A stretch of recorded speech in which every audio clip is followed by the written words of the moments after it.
Bienvenidos, mi nombre es Maricel y en esta oportunidad voy a hablarles del análisis de la obra de 100 años de soledad, ¿sí?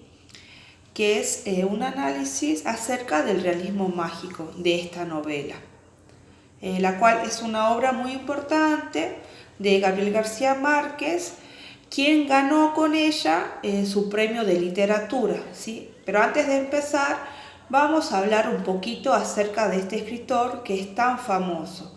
Gabriel García Márquez nació en Aracataca, Colombia, el 6 de marzo de 1927, hijo de Gabriel García y de Luisa Márquez. Estudió Derecho en Colombia, pero abandonó esa carrera para dedicarse al periodismo y a la literatura.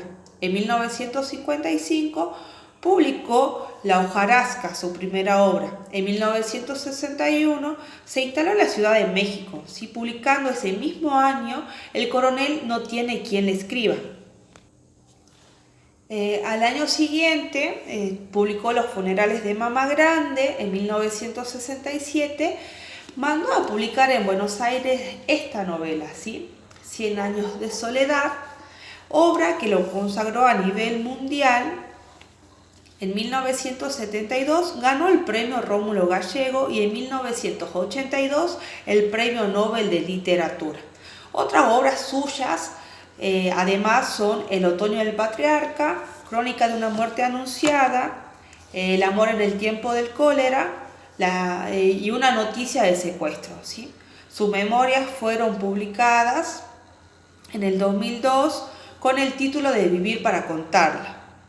En sus últimos años padeció de cáncer linfático, mal que provocó su muerte el 17 de abril de 2014 en México. Ahora bien, hoy vamos a ver cómo era esta obra, ¿sí? Cómo estaba escrita y las divisiones para que tú, además de leerla, puedas entenderla, ¿sí? Para ello vamos a tener en cuenta el tema, la historia, los personajes, ¿sí? Y así puedas comprenderla mejor al momento de leerla. Cuando hablamos de 100 años de soledad, de inmediato nos acordamos de un pueblo, de Macondo, de un pueblo que nunca existió, pero que existe para el mundo, ¿sí? Porque en su realismo mágico Gabriel García Márquez lo descubre. Un pueblo fantasma que existe o que no existe. Podemos llegar a decir que 100 años de soledad es una novela hiperbólica, ¿sí? ¿Por qué hiperbólica?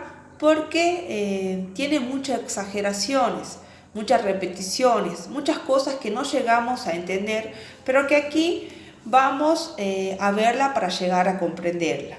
Vamos a empezar a hablar sobre la historia, ¿sí? La cual cuenta la historia de 7 generaciones con 47 personajes y quizá por ello se hace muy difícil entenderla, debido a que es una obra muy amplia donde los personajes se repiten, ¿sí? Además de esas 7 generaciones y en esos 17 personajes, entre ellos hay además 17 con el mismo nombre de Aureliano, o sea, va de generación en generación en una familia y tal vez el nombre de esos 17 Aureliano y de esas 7 generaciones es por ahí lo que nos llega a confundir un poco en esta obra, en la lectura de esta obra.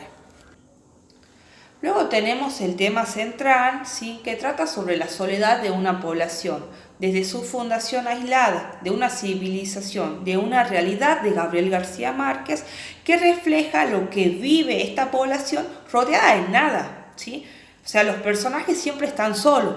Por ejemplo, lo tenemos a Úrsula, a quien su ceguera la condena a vivir sola. José Arcadio Buendía, el abuelo que muere atado al pie de un árbol, ¿sí? Amaranta, la soltera virgen de la familia. O sea que para este autor los personajes tienden a vivir solos, ¿sí? O sea, a estar sujetos de la soledad. Ahora bien, hablemos un poco del tiempo. En esta obra al haber un inicio con la fundación de un pueblo llamado Macondo y con un final, ¿sí?, con su desaparición, el tiempo parece repetirse con los acontecimientos que suceden en ese pueblo, ¿sí? O sea, habla de los mismos personajes debido a sus 7 generaciones, como ya lo dijimos anteriormente, a los 17 aurelianos y a los 47 personajes, ¿sí? Esta obra tiene mucho que ver con una realidad mágica, viene de un realismo mágico, en donde la naturaleza parece acompañar de manera sobrenatural a estos personajes. Ahora bien, este escritor, Gabriel García Márquez, tardó 18 meses en escribir esta obra, ¿sí? Este libro comprende 20 capítulos sin títulos, en los cuales narra una historia con una estructura cíclica temporal, ya que los acontecimientos del pueblo y de la familia Buendía tienden a repetirse una y otra vez en el tiempo, ¿sí? Así que llega a un momento en donde se fusiona con la realidad, ¿sí? Donde se fusiona la realidad con la fantasía, mejor dicho. En los 3 primeros capítulos encontramos una narración que es como el éxodo de un grupo de familia y del propio establecimiento de Macondo, ¿sí? Desde el capítulo 4 al 16 trata más que nada la estructura económica, política y social, ¿sí?, del pueblo, de los personajes. Y por último, los últimos capítulos narra su decadencia. Bien, yo recomiendo la lectura de esta obra, ¿sí?, de 100 años de soledad, para aquellas personas que nunca han leído ninguna obra de Gabriel García Márquez, ¿sí? ¿Por qué la recomiendo? Porque es una obra muy fácil de comenzar, ¿sí?, y muy fácil de terminarla. A mí la verdad me encantó, así que le recomiendo que la lean, ¿sí? Espero que le haya gustado y bueno, nos estaremos viendo pronto. Hasta luego.